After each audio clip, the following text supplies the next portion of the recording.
આજનો દિવસ ગુજરાતના ઇતિહાસમાં સોનેરી અક્ષરોમાં યાદ રાખવામાં આવશે। આજે ગુજરાતના લોકપ્રિય મુખ્યમંત્રી આદરણીય શ્રી ભૂપેન્દ્રભાઈ પટેલ ગુજરાતની સૌ બહેન દીકરી માતાઓ માટે એક સમાન નિયમ યુસીસી એ ગુજરાત વિધાનસભા ગૃહમાં મૂકવા જઈ રહ્યા છે।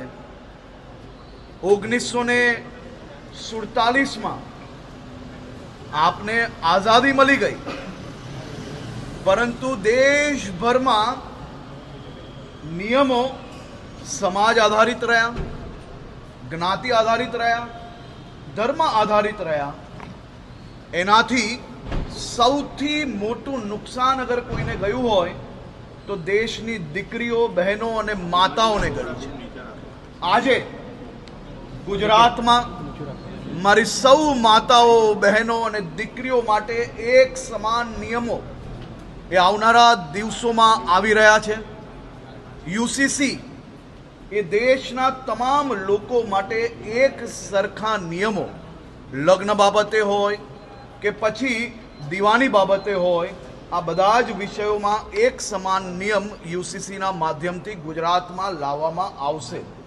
આજનો દિવસ એ ઐતિહાસિક છે। મારી આ બધી માતાઓ, બહેનો અને દીકરીઓ આજના દિવસની વર્ષોથી રાહ જોઈ રહી હતી। એ દિવસ, આ ઘડી આ સૌ બહેનો માટે ખૂબ મોટું રક્ષણ પુરવાર થવાનું છે।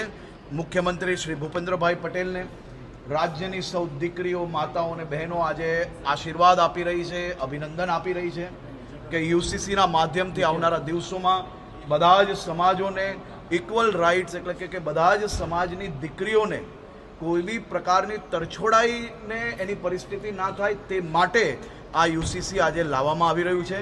યુસીસી એ કોઈ એક ધર્મ માટે નથી, પરંતુ બધા જ ભારતીયો માટે એક સમાન છે।